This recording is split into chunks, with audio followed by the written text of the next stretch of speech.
Аса қамқор ерекше мейірімді Алланың атымен бастаймын. Құрметті көрермендер, мінекей бүгінгі күні сонау сыр елінен, жыр елінен, әулиелер елінен тағы да сапар шегіп біздің студияға Алла разылығы үшін әулиелер туралы сыр шертпекші болып біздің замандасымыз және осы әулиелерді зерттеуші және суырып салма ақын, бойында өзінің ерекше қасиеті бар.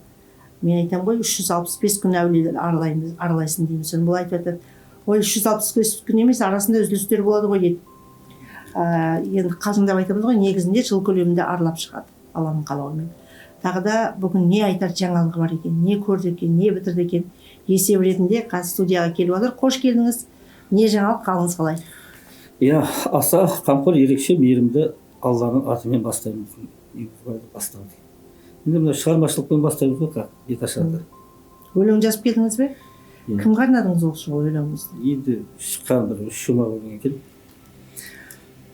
Бақытжан деген ағамыз бар Шымкентте, билер алқасын басын біріктіріп, дәл осы Әлиасқар Байғұтовтың өсиеттерімен құраған.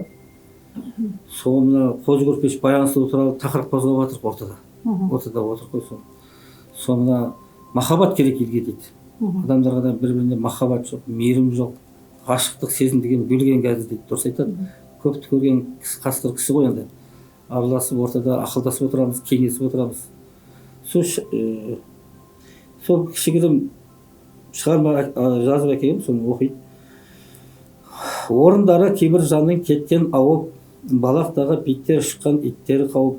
Осындай бір замандарда таңдаулылар, тапқандары дұрыс бірін бірі тауып. Қосылса қос аққудай қатарласқан, жалғанда арман да жоқ одан асқан. Мыңжылдық аңызындай екі ғашық, жөндерімен жүрген қандай сапарласқан. Махаббат жеңер деген зұлымдықты, осындай жұптар шықса солар мықты. Жүздерінен нұр төгілсе шарапатта, алға тартқан мейірім мен адалдықта деп. Бола ма? Осы үш қатар екен. Тамаша. Енді бұл жерде астарлап айтқанда, сіздің ішіңізде ғашықтық сезім бар сияқты, екінші жақтан махаббатты қадірлеу деген бар.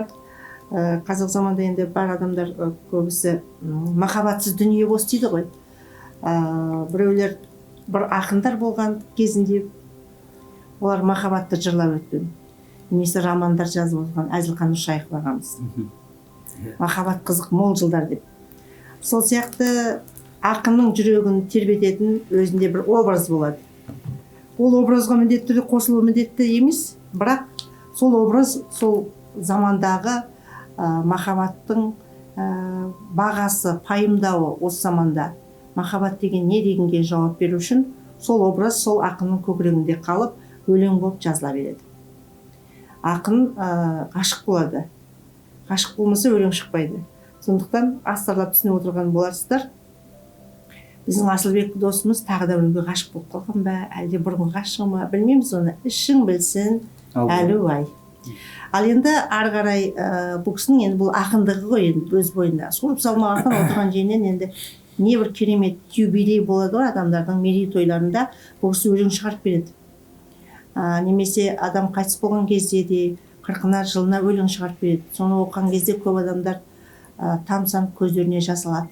Өте мықты жазатын, далада жүрген өзінің, маңдалада жүрген, маңдаланың профессоры, ақыны, жазушысы, әулие зерттеушісі. Ал енді әулиелерге байланысты қандай жаңалықтарыңыз бар?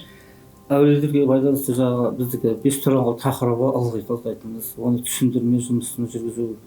Негізі бес тұранғыл тақырыбы осыдан 10 жыл бұрын қозғалуға тиісті болған екен негізі. Осыдан біз алдыңғы буын дейміз ғой. Алдыңғы болған ағалар, алдыңғы болған апалар дейміз ғой. Кейінгі толқын інілер, біз кейінгі толқын, екінші толқын дейміз ғой. Адамның несі орындалмай қалса, артында бұл толықтырып отырады екен ғой, адам дүниеге келу бар да кету бар деген сияқты ғой. Сондағы мына 2020 жылдан бастап енді бүгін шегесіне дейін заманауи технологияға байланысты іске асады екен бұл дүние. Рухани хал аса береді екен. Мен мынада телефон ұстаймын деген мүлде ойымда жоқтығын, секталар көп, айтысып, тасып атама, ұрысып, керісіп атама деп. Бірақ неден қашсаң соған ұрынады екенсің. Дәл алдына шығады екен, целый армия болып, соған төтеп беруің керек. Ана істеп жатқан олқылықтарын, нелерін бәрін көріп отырасың, рентген сияқты ғой енді. Алдыңда аядай көрініп тұрады. Сол сақтандырғың келеді. обалсынасың, сондай бір қиянат болып жатқан жерлерге апарып, сондай не болады сондай, оның алдында жұмбағын табу керек қой соны. Сондай жерлерде кезігесің енді сондай жерлерге. Енді 2020 жылы 22 майда туған күнімде бір тосын сыйлар болады. Айтып жүрмін ғой өзі. Сол жағы мына телефонда бір намазға шыққан бір құрдасым бар еді, сол көріп отыруым керек деп сыйлаған туған күнімде. 2012 жылы 22 мамырда Меккеге барамын, Арабияға, қажылыққа да. Алланың тосын сыйы болды да сондай. Жездемнің орнына кетіп қалдым, апаммен бірге. Сол енді жаңағы Мекке қаласы, Мәдина қаласы, Әл-Ақса қаласы Алланың нұры түскен жер ғой енді. Сол сияқты біздің қазығұртты айтса, біреуі сенеді, біреуі сенбейді.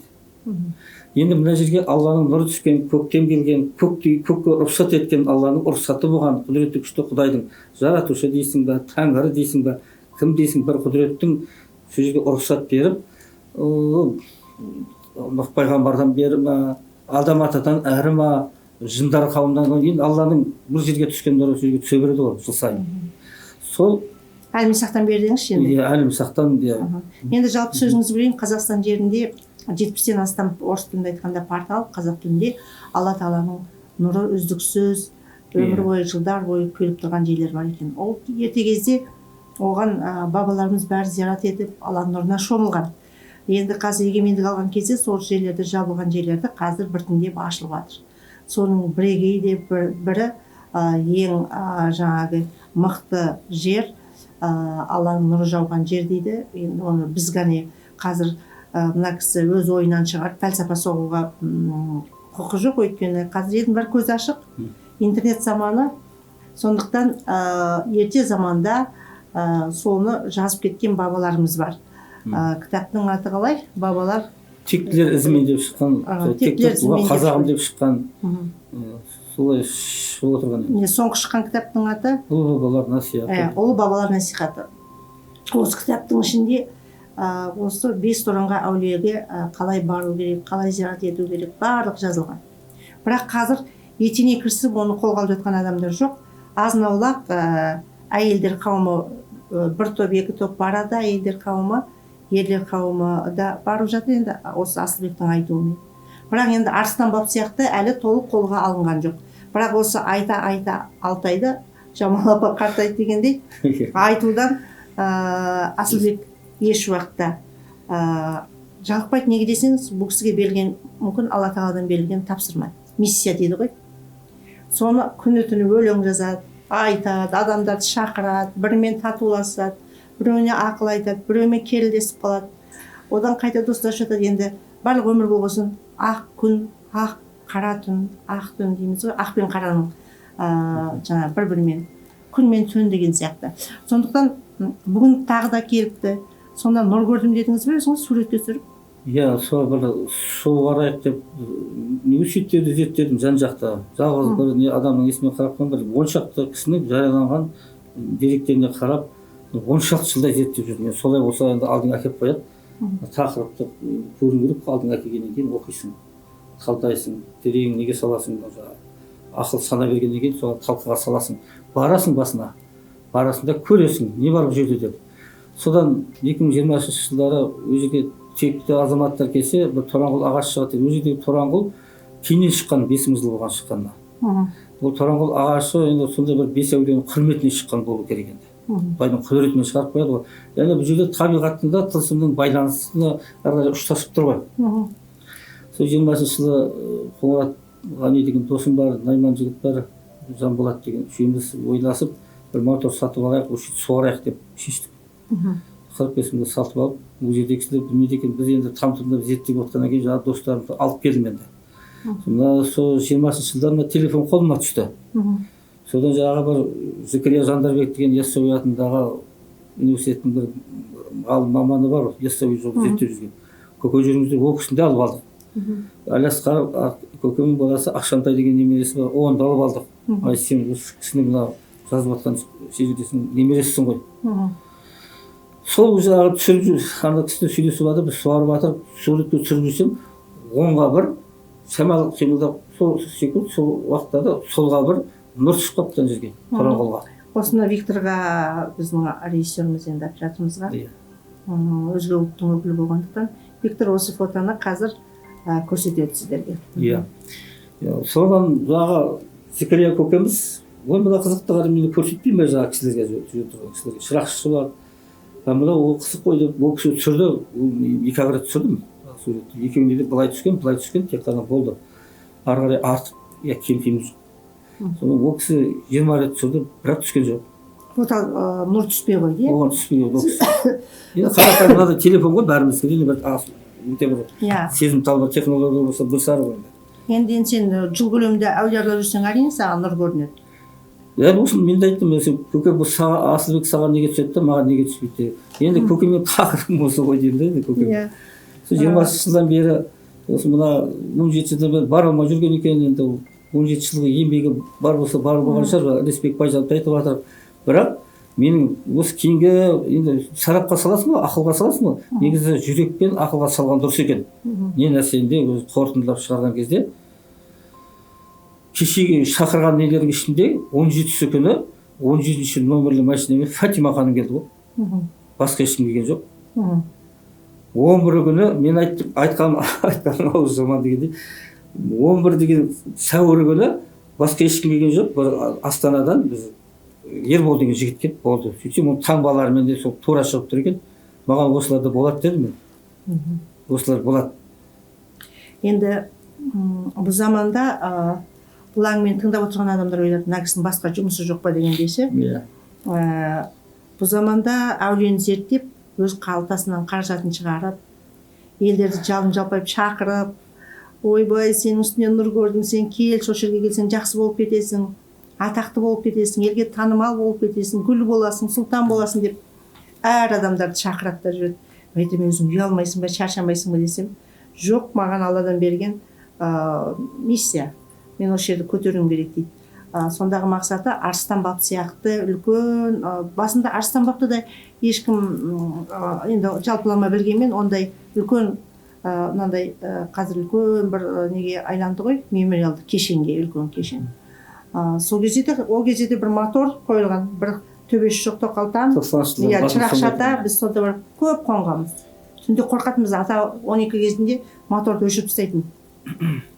Ал енді сол сияқты бұл жерде де қазір ешкім елемей тұр, бірақ оның қасиетін айта бергеннен кейін, осы Алла Тағала осы кісінің аузымен айтқызып жатыр, жазған жазушының кітабын, бабалар насихатын, оны да насихаттап айтып жатыр бұл кісі. Соңында соған жетеді Алла Тағаласы. Бұл кісі жетпесе де, бұдан кейін ұрпақтар жетеді. Мүмкін осы кісінің уақытында жетеді. Алла өзі жеткізеді, өйткені ол қазақ үшін керек. Ерте анау Шыңғыс ханның кезінен келе жатқан киелі жер екен. Алланың нұры қонған жер, дұға тілек қабыл болатын жер. Анау ағаштарды ұстасаңыз, керемет енді энергия келеді. Мен енді барған сайын 2 мәрте бардым ба, 2 мәртеде сол ағаштарды ұстағанда қуаттың келіп тұрғандығын байқадым. Оны менен де басқа адамдар байқады. Барлығы барған көріпкел адамдар, қасиеті бар адамдардың бәрі сезеді. Сондықтан тағы да жас шықты. Әлі біздің досымыз сол бес тораңғыны айтудан жалыққан емес. Бұл жалыққан емес болғанда мен түсіндіріп өтейін деп отырмын. Түсіндірме жұмысы кейбіреулер басқа ойлап қалады екен, тек қана 5 әулие деп ше. Негізі Шыңғыс ханнан ғана емес, одан да әрі кетеді. Қазақ хақанның, Шыңғыс ханның өзіне Торыхан деген болған. Торыхан өсиеттерден қозғайды. Ешкімге оны екінің біріне қозғай беруге болмайды екен. Біздің қозғап отқанымыз енді мынаның бәрі жарияланып кеткеннен кейін амал жоқ енді соның орын толтыру үшін. Сосын түсіндіру үшін әрбір екінші жағынан. Енді ол мысалы рас қой, осылай сәйкестік заңдылығымен келіп жатыр ғой. Бұл жерде мынандай ескерту жасайды. Мына қазақ хақанның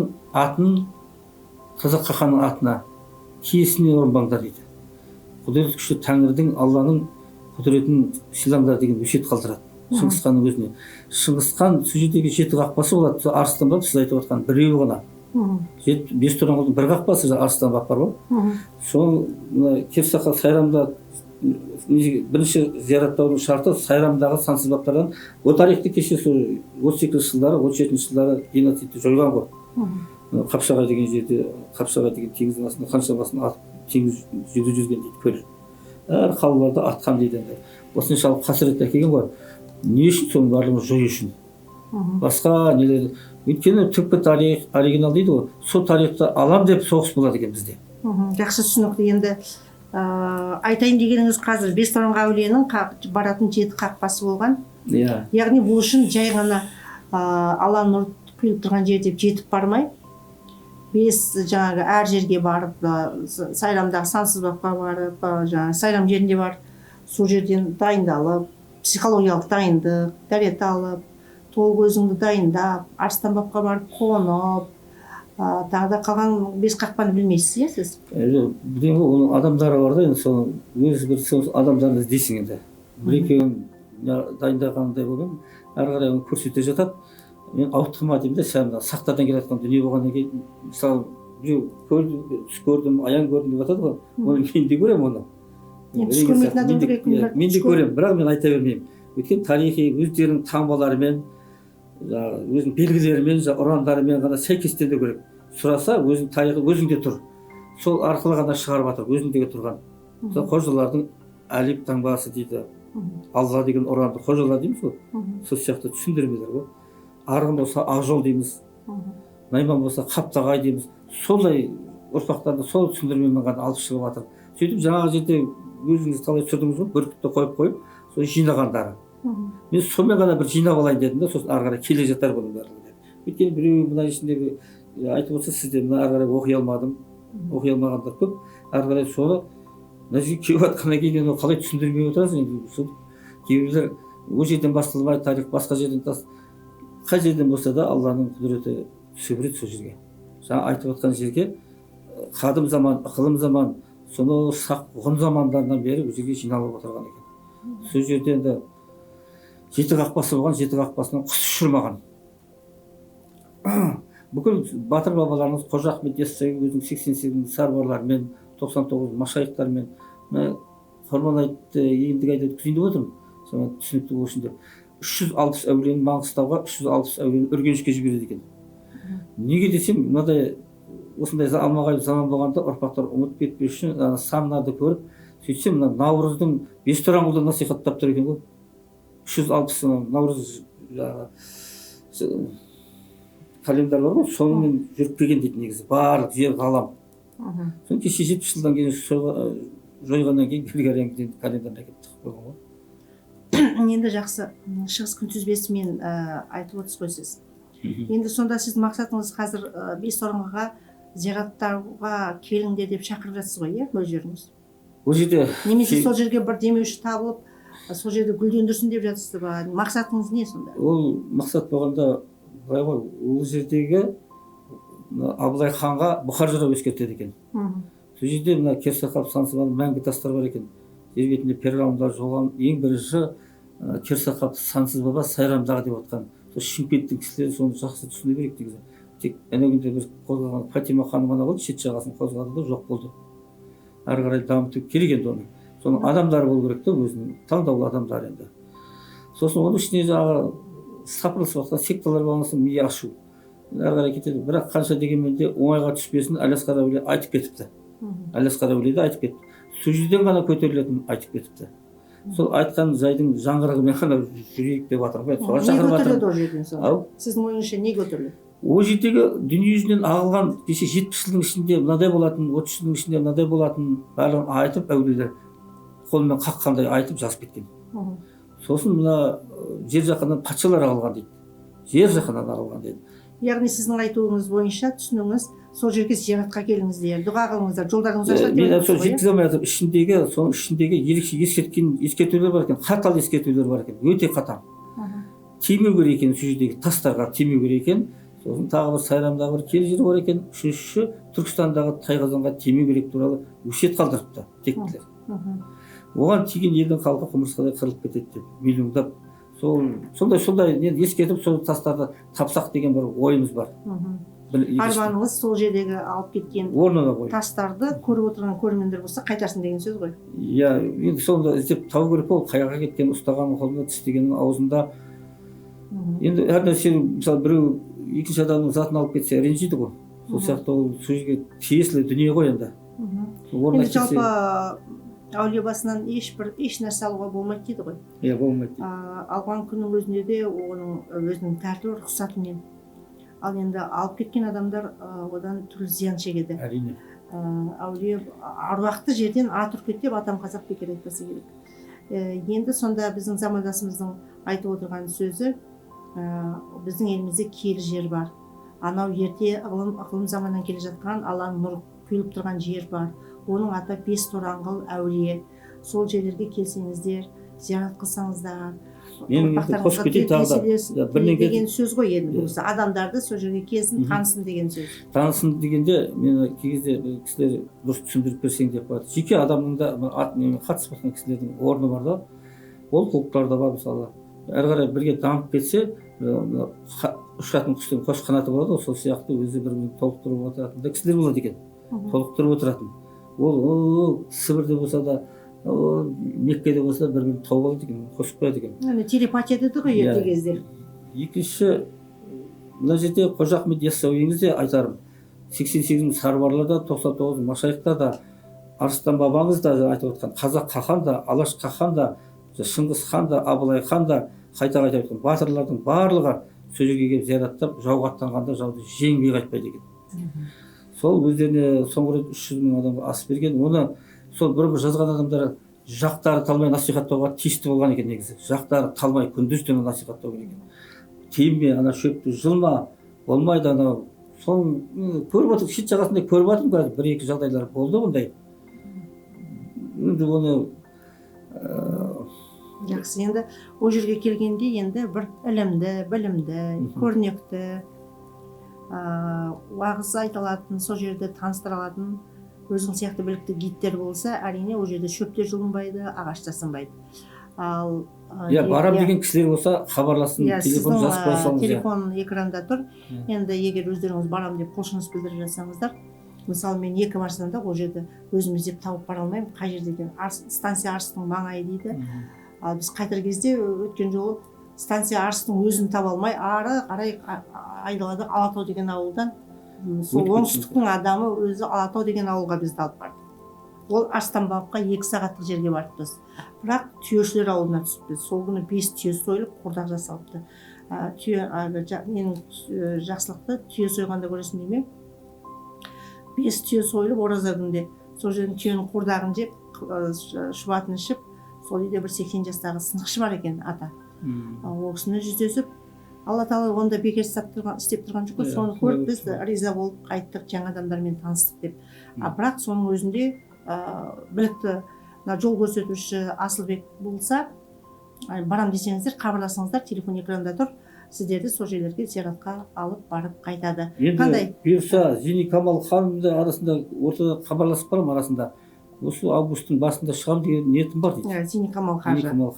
Ағана ғой енді. Зейни Камал қажы десеңіз көбісі білмейді. Ағана рухани сауықтыру орталығының биыл құрылғанына 30 жыл толды. Жақында ғана тойлап өтті.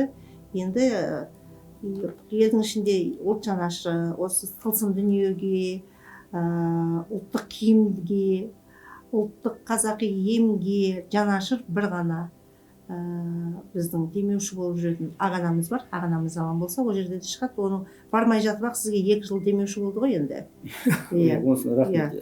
Сондықтан ағана бар жаса құба-құп қандай арғынымыз деп, ағамыз деп ортада түсіндіріп жатыр. Бүркіттің басы мен көзі қыранның деп.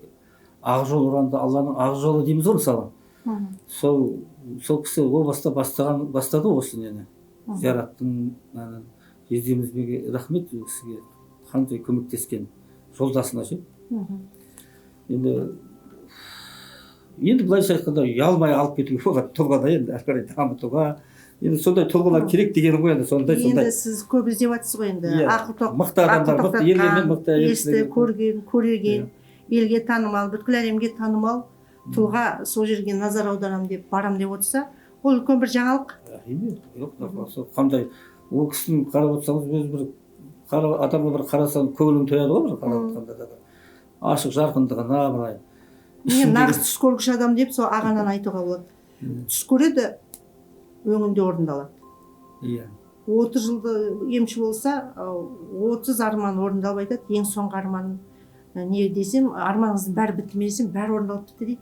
Есіктің алдында кигіз үйдің макетін жасау болған дейді, өзінің орталығына, ағана рухани сауықтыру орталығына. Ол да басталды дейді. Гүлдер мейрамханасы бар, бер жағында қонақ үйі бар, алдында батырдың аузынан адамдар шығып келе жатқан түсінде көрген орталық бар, емдеу орталығы. Енді қазақ жерінде ең бір бақытты, біз енді денсаулық әлемінде емшілерді көрсетіп отырамыз ғой. Ең бақытты, бақ қонаққа дараған біздің ағанамыз, аман болсын дейміз. Ағанаммен мақтанамыз. Рахмет ол кісіге, әйтеуір не сайын қонақжайлығын көрсетеді, былай бір қабақ шыққан көрмейсің, әйтеуір кейбір кісілердің қабағынан қар жауып кірпігінен мұз қатып дегенде. Енді бұл жердегі ер азаматтарда белсеніп мықтап бар, ол қазір дайындалып жатыр, ойда жігіттер де бар. Осы Адайдың жігіті, Өмекең деген Жетісайдың жігіті, Өмірхан мырза, арғы тектері, Ерқосай. Жолға шықсын, жолдасың Ерқосай болсын деп, Ерқосайдың жауынгерді қасына ертіп алайын деп отырмын, бұйырса деп айтып қояды. Сол Өмекең ғой бізді өзінің туысқан үйіне алып барған. Сол күні сол сіздерге нәсіп болып тұрған, ары қарай бұл істің ары қарай дамуын көрсетейін деп тұрған сияқты ары қарай. Тылсым дүние. Ол кісімен біз шығып жолай әңгімелесіп, одан адасып, адасқанымызға өкініп отқан біз жоқ. Түйешілердің алдынан бірақ шыққанда күлкіміз келеді. Мен ондай үйге қонбаймын, мен қандай үйге бара жатқанын мен білмеймін, барған жерде қонбаймын. Мен барсам Арыстанбаптың басына қонам деп. Барсам үйінде келіні қандай тамаша, сәлем салып алдымыздан шықты. Түн ішінде ораза кезінде шай қайнаулы, жаңағы бестенің етінен қуырдақ жасаулы, шұбат қиюлы. Осындай келіндер көбейе берсін. Тамаша екен. Жұмыла көтерген жүк жеңіл дейді ғой. Қонақжайлық қандай дәстүріміз бар, соны көрсетіп тұр ғой, салтымызды. Жұмыла көтерген жүк жеңіл, және де алтауың араз болмаңдар, ала болмасын, алтауың ала болсаңдар, ауыздағыларың кетеді дейді. Ұтылып жатқан жеріміз сондай руханида, саясатпен айналысатын кісілер бар. Дәл ұтылып жатқан ештеңесі де жоқ, ешқайсысының. Әшейін. Енді төртеу түгел болса төбеде келеді дейді. Сондықтан бірлікке шақырып отыр ғой. Болар елдің баласы бірін бірі батыр деп айтады. Ендеше бірлікке, ынтымаққа, әулиелерді сыйлауға, құрметтеуге, салт дәстүрді, ұлттық әнімізді, биімізді, құсбегілігіміз, барлығы бір сөзбен айтқанда қазіргі сәтте ұлттық киім кимейтін адам жоқ. Біз соны 90-шы жылдан бастап келе жатқанбыз. Сол мәселе қазір көтеріліп биікке шықты. Дін исламда да 90-шы жыл біз бастағанбыз. Қазір да жоғарыға шықты. Салт дәстүр де сол. Енді қазір барлығы өзі түгелденіп берекеленіп келе жатыр еліміз. Шүкір дейміз. Оған үлес қосқан осы ағана сияқты мынау маңдаланда 365 күн әулие аралап жүрген күні түні жағақ жас, құлақ жастыққа тимей, анау Қызылордадан ыстықта осы Алматыға келіп осыны айту үшін келетін адам бар ма? Ертегі сияқты бір қарасаң, елес сияқты. Ал бірақ Алла осы кісіге осындай қасиет берген. Ал сізге сәт сапар тілейміз, қандай тілек айтасыз? Тілегім сол, жаңағы бірлігі кеткен ел жаман, егесі кетсе ер жаман дейді. Ердің өздері егесі жүрсе, әйелдерімізден не күтеміз мысалға. Қайта олардың ішіндегі шығып жатқандарына рахмет, әйелдердің ішінде өзің бар, мысалға деймін, ағана сияқты қай кезде барсаң да жадырап, адамның жүзіне қарағанда өзі біреу айтпақшы, сенің жүзіңе қарасаң өмір сүргің келіп кетеді дегендей, адамға мейірім, шапағат деген қазаққа қалған аманаттар атқаратын тірлік көп. Сол тірлікте тек бірлікте табылайық, айтарым сол.